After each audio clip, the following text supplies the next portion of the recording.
project that I've been working on over the last quarter, and everything works great. Look at this. So that's published, public production version of what I've been working on. How long did it take you? It took me about another hour to work out the problems yesterday. So I'll probably do a video on connecting it and deploying it straight from RubyMine. So once you have everything set up, you can make a change here and upload the changes, and it's very easy to change and reset the server and have it connect your stuff. So yeah, once you have it set up right. I mean, it took me a while to get through some bugs. So I'll do a video on how to do that, connecting my project here to my VPS through FTP, and it will send up the new files and etc. So that's pretty cool. So anyway, we're going to talk about the Rails application templates today. This is a little used piece of Rails, but you don't see very many tutorials or anything on it. But I like it a lot.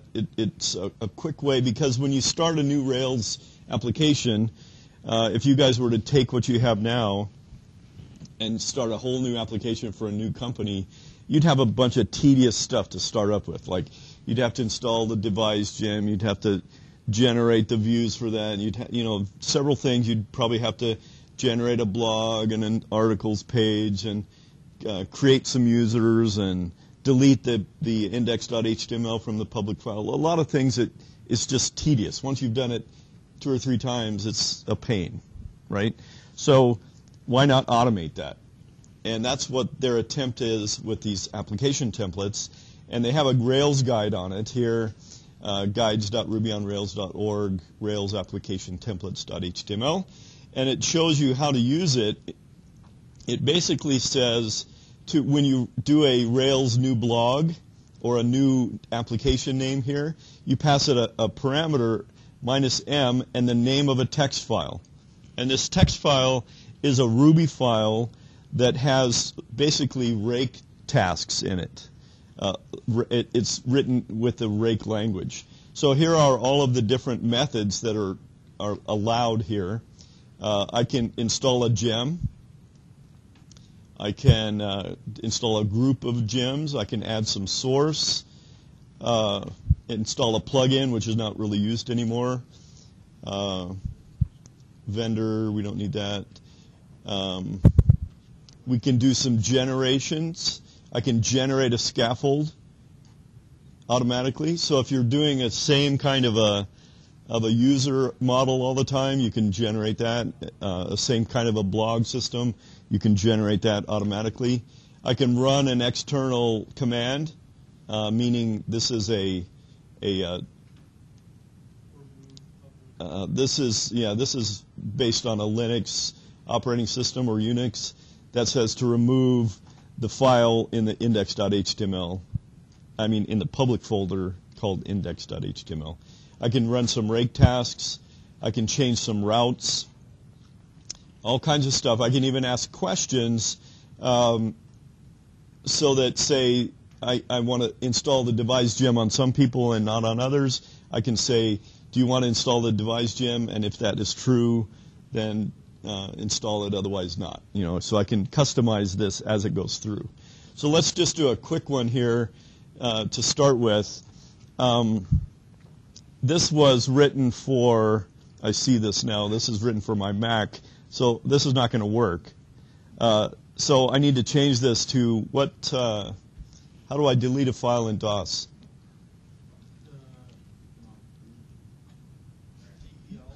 DEL, right, all right.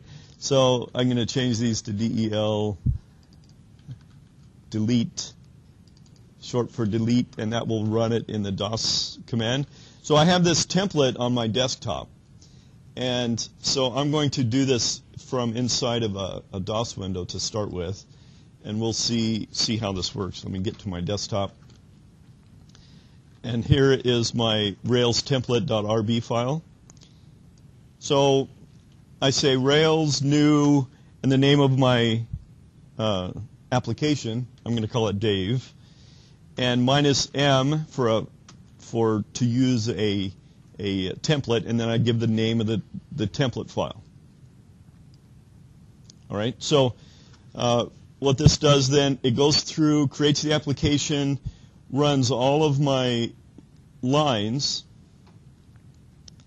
and so I'm having, it looks like it did do some of them, and it finally created the whole application. So I have some problems with invalid switch. So something is wrong with my delete command here. So let's fix that. All right, so I figured out the problem. I'm not perfect. I know you guys think I am, but it's not quite there. So because this is DOS, I have to use the backslash. This works on my home computer, on my Mac. So let's try it again, and let's delete. Let's get rid of some of the stuff, and let's delete my Dave folder completely, so I don't have any conflicts, and start over again. Run the Rails template again.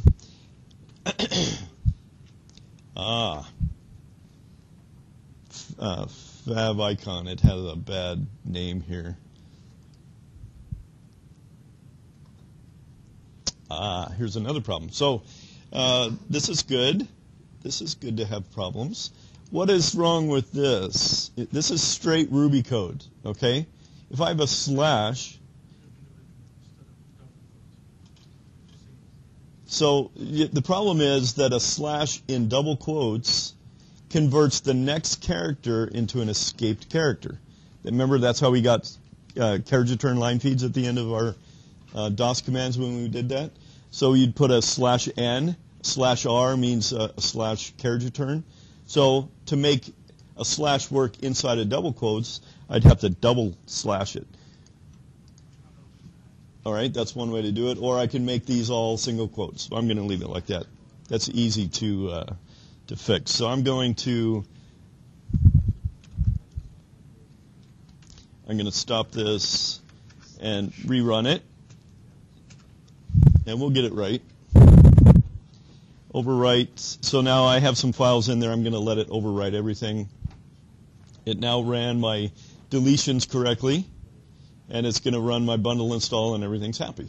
So inside of my folder now, I've got in the public folder, it deleted all those files that I need to delete, right? I don't need those index.html. Once I've read it once, I don't care about going to that. And that will keep you from having issues forgetting that you have a main route. You know, you have to have a route to go to your top level. So let's add some more stuff to that. Yes, you can do all kinds of stuff. So I want to install some gems. So these are the ones that we used over the course of the quarter. So I'm going to copy that into my template. Install some gems. And so we use the gem command from this guide here. The gem lets me, where is it? Gem here. Lets me do some names, and I can pass some options like a specific version, things like that. So these are the 4 gems that I used this quarter. So we'll just go ahead and install those. What do you do after you install gems, though? We need to do a bundle install, right? Which is, I can do that. I can just run bundle install. So I'm going to do that again here, and that will install all those gems for me. You can do bundle update if you want. I don't want to do that. You can do anything, but it doesn't update, install the gems, but clean it up also. It gives you all the latest versions of all of the gems, yeah. Or is it bundle clean that gives you the... I don't remember. So here is Google. You can Google that. Here is a way we can also run the generate method, which is over here. Shows you what I want to generate. So I can, just like I was going to type this in the in the command line or in RubyMine doing the generate. I want to generate a scaffold, and I pass it the model that I'm going to generate and then the various values. I can also do that as just one string. They have this as a method with a bunch of different arguments, but I'm going to pass it as one string instead. So this says, with the devise gem, I need to run the devise install. Remember, that's from their wiki. So it's Rails generate devise install. I also want to get the views, so I say Rails generate devise : views. And then I need to generate my user model, right, for my devise. So I say generate devise user. This is my user model. And then I have my recipe that I was playing with. So I might say generate scaffold recipe and then give it the names of my columns, just like we did in RubyMine. Sorry, wrong one. An author, ingredients, image, and that will generate the model and all of the scaffolding for that. Let's call this contents and this avatar just for fun. And so this will generate an article scaffold model with these values: title, author, contents, avatar. Can you make that variable? So it Sure. generate. This is all just Ruby. I could ask questions. I can pause and get stuff from the command line and type in something, and it will use those variables. Sure. Well, where you can add more like title, author. Sure. But unlimited is means you want. Yeah, this is just Ruby code. I could write a loop here and generate anything you wanted, right? Right. Yeah, if you want to do that, sure. But most of the time, in a lot of websites, at least for mom and pop stores, they typically need the same stuff. You're going to need an About Us page and a Contact Us page and I recommend a blog or an article page, and so some of these things are going to be standard. So once I generate these, what do all these generators do? Models and files and migrations, right?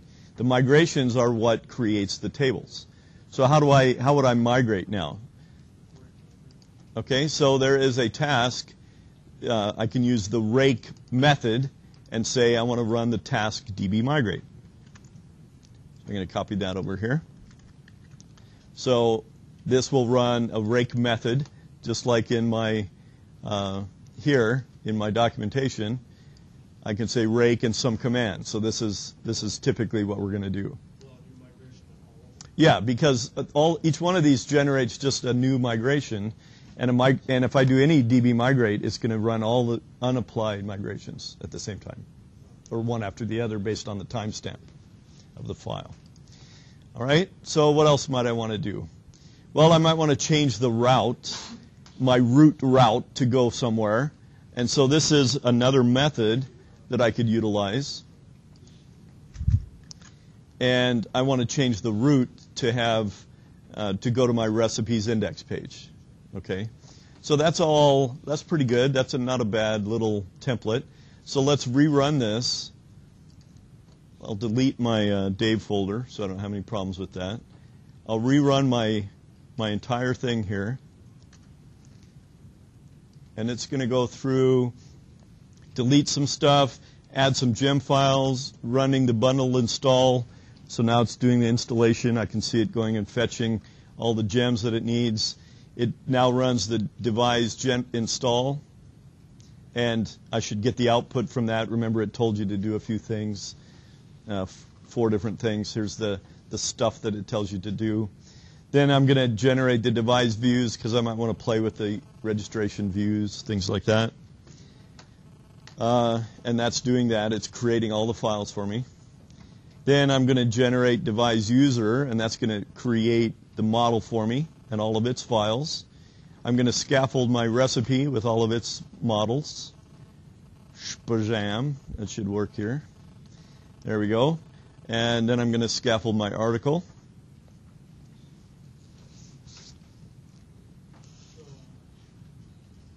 Ta-da! Look at that. Nice. Now I'm going to do my rake db migrate, and it's going to create all the tables, the user table, my recipe table, and my article table. All done. And I finally do a bundle install at the end because that's the end of the process. Now, the process, I don't think I recorded that. When you do this Rails new, it creates the project first. So all of those files are in the directory. That's why I can delete some of them. And then it runs my template file. So you can expect that everything is in place so that I can right away delete files that it already generated.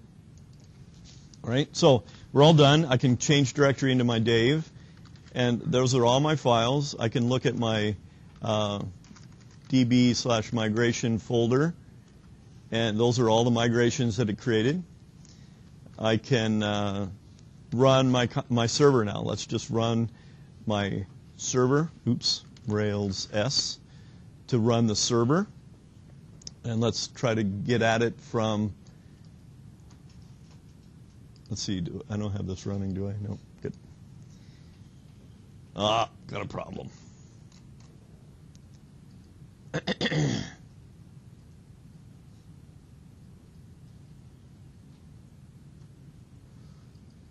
All right, so we have some problem in my routing. So let's go look and see what happened to my route file. Let's just load that entire project into RubyMine here. And that's going to be on my C:/users. It's on my desktop here somewhere. Jones, desktop, Dave.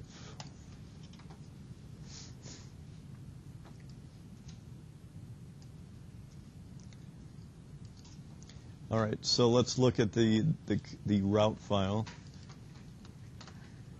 and see if there's something wrong with this. It didn't put the 2 here.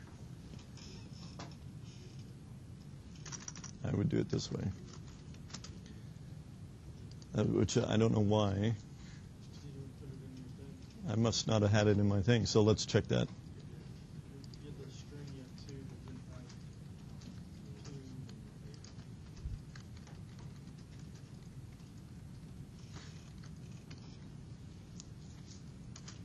All right, so that will fix that problem. So now my route is okay. I should be able to run my project now.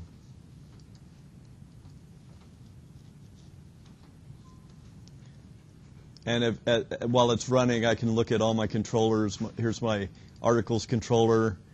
My recipes controller is all built in. All my models are here with my recipe, all my values. So let's see if I can get the site now.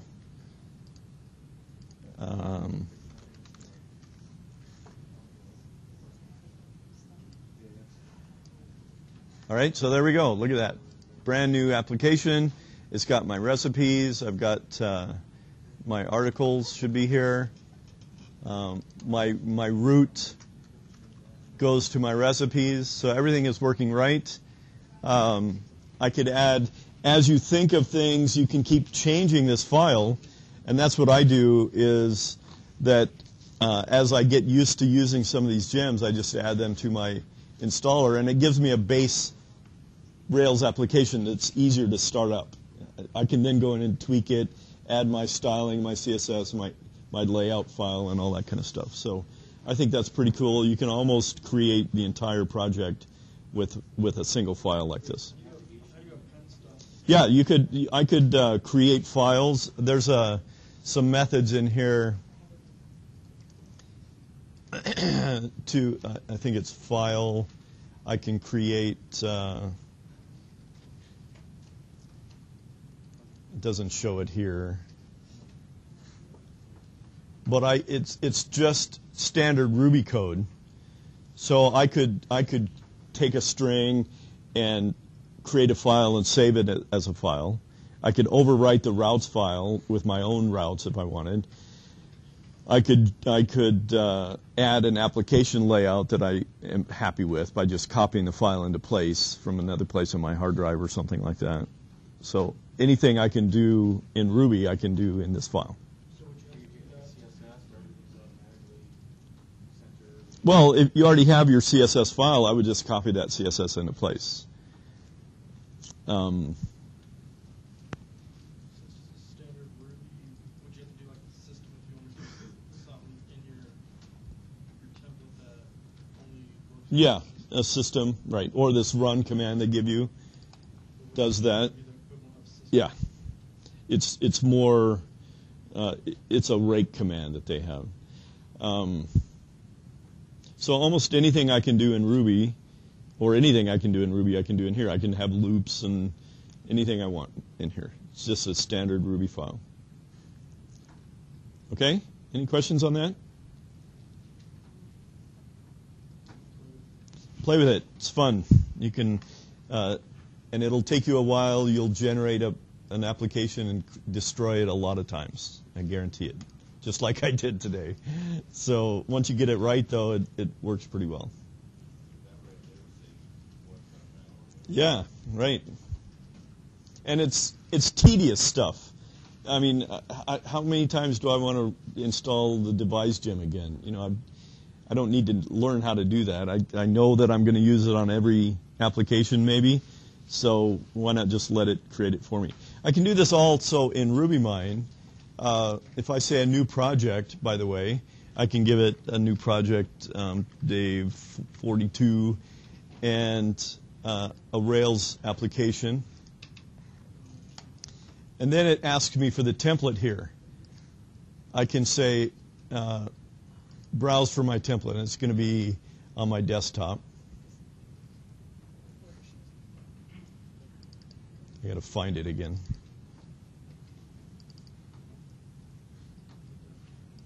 So there's my Ruby template, and I'll say OK.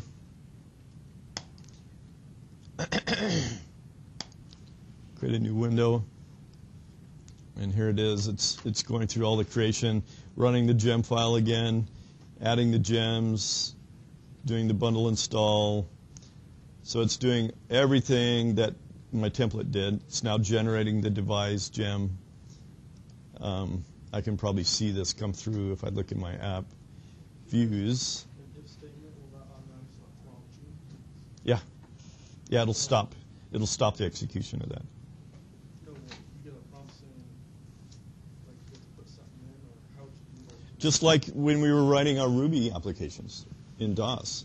You print out a line, you say, please enter something, and you do a gets. You know, you're going to get the information. You've done a lot of that, right? There's another. They have this ask a question, which is just a little nicer.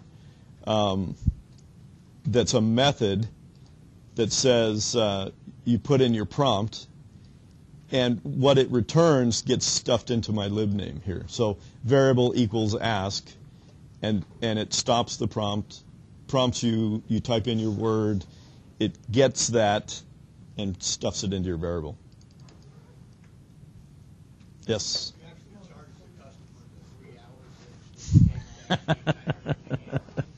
I refuse to answer that. All right, so that's all working here.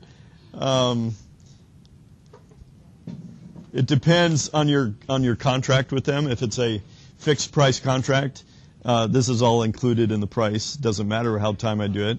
If I'm charging them by the hour, I would be ethical and say they're getting better support for my money. So I would charge them my actual hours that I spend. So if you spent 15 hours making that, No, because that's going to make me more competitive also, obviously, right? So, yeah, you lowering the overhead because I'm able to be more efficient. So that's a good thing. So there, it's all done. It's generating my article now. So here's my views. The Devise is here. Recipes are here. My article should show up here in a minute. How'd you replace a certain line within a file? Just like in normal Ruby. Read the file in, search for it, replace it, write it out again. That would be one way to do it. There's No shortcut that I know of, no. There are some commands that let you append. I mean, obviously I could append things to a file. That's easier. Yeah. All right. Any questions on that? Pretty cool stuff. All right. That's enough for today. I'll try to do some more recordings over the break. We'll see how busy I get. I wanted to do more on scopes, and I'll try to do one on how to hook up RubyMine to my deployed virtual private server so that I can just ship stuff up once I've made a change using the FTP built into RubyMine, which is cool. So that's enough.